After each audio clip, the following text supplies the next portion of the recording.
Hi there, and today's talk we're going to be discussing why you should take a holiday if you're self-employed and how you can make that work for you. My name is Carl from Buzz Website Design and Marketing, and it's our job to help you to do better in your business. And the reason I'm wearing this shirt today is just to show someone who complained, in inverted commas, that I don't have any shirts other than checked. Yes, I have a shirt that isn't checked, got a stripy one instead. Anyway, back to the point. We'd just come back from a holiday in Spain. It's been the Easter holiday here in Britain, and the kids have been off school, so we decided we'd take a few days off to go and stay with family in southeastern Spain. And it used to be the case that I'd really struggle to take time off, because when you're self-employed, everything revolves around you. And the difficulty with that is that you can often get into the mentality that if you stop working, the business will stop functioning. And yes, to some extent that's right, but that doesn't mean that it has to be the end of your business and that things won't just continue without you being there all the time. So what I want to do is to cover the important reasons as to why you should take a holiday when you're self-employed or running a small business, and how you can arrange it so there is minimal disruption to your business and your income while you're away. So first of all, why should you take a holiday? Well, it seems daft, but to be honest, you do need time off. Your body needs time off, your brain needs time off. And to be honest, if you're constantly working and you're constantly keeping your stress levels high, you're seriously increasing the risk of stress-related illnesses such as diabetes, coronary heart disease, and a whole host of other things. And I wouldn't recommend that to anyone.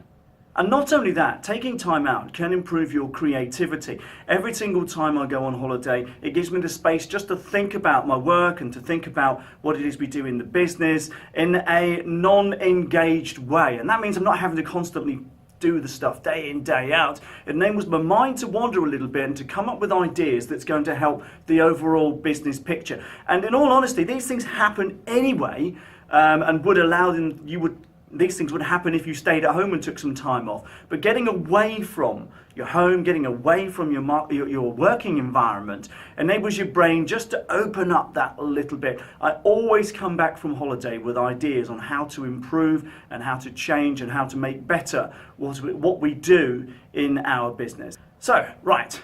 How can we go away without disrupting our business and without elevating our stress levels to the point where we just don't relax when we go on holiday because we're constantly worrying about our work? And to be honest, I know how that feels. I've been there so many times, and I promise you it's destructive rather than constructive, and you waste a good opportunity to have some time off. So let's get cracking. First things first. You should always let clients know that you're taking some time off. Now, interestingly enough, I used to think that the clients would be panicking and be worried, and then, that things would fall apart because I'm on holiday. But the thing is, your clients expect you to go on holiday.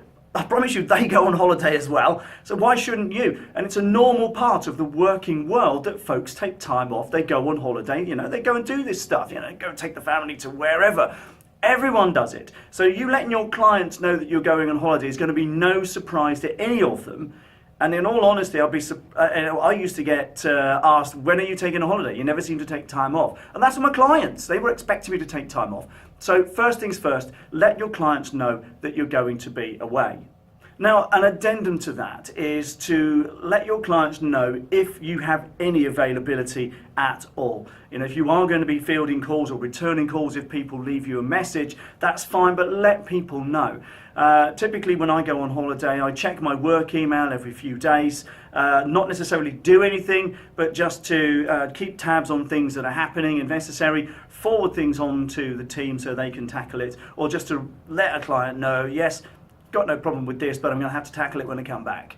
Okay? Now, there's nothing wrong with that. If you've let your clients know, as I said, that you're going to be on holiday, most folks won't be bothered by that at all. But you need to be clear on your own availability. Now, if you are going to field calls from people, you need to be clear on when you're going to do that. Set yourself a timetable. And it could well be that, at the end of every day at 4 o'clock, you just pick up your voicemails and return a couple of calls. Job done, working world out of the way, back to holiday, if you choose to do that. Another good thing to consider is to schedule your marketing. And if you go on holiday and you have things like social media that you do, you can use a tool like Hootsuite or Buffer, and they can schedule out your social media broadcasts pretty well. If you use an email marketing system, again, you should be able to schedule that out to go out at some point while you're on holiday, so the marketing can continue while you're away. Something that I'm getting particularly good at is to get someone else to answer the phone. Largely because when I'm on holiday, I don't really want to be tackling stuff that I don't really like to be interrupted that much by work if I can avoid it. So if you can get someone else to answer your phone, that will benefit you no end. There's loads of call answering services. The chances are good from your networking. You know a virtual PA who could perhaps field some calls for you, or you just get yourself a virtual number and put that up, forward your forward your mobile phone to all of these places, etc. The key is this: if you're constantly having to answer the phone while you're on holiday, it's not going to feel like a holiday. Been there, done that, not funny. So I would always urge you, if you're going away for more than just a few days, get someone else to answer your phone. Even if it costs you a little bit, it will mean that your business continues. There's that continuity of business.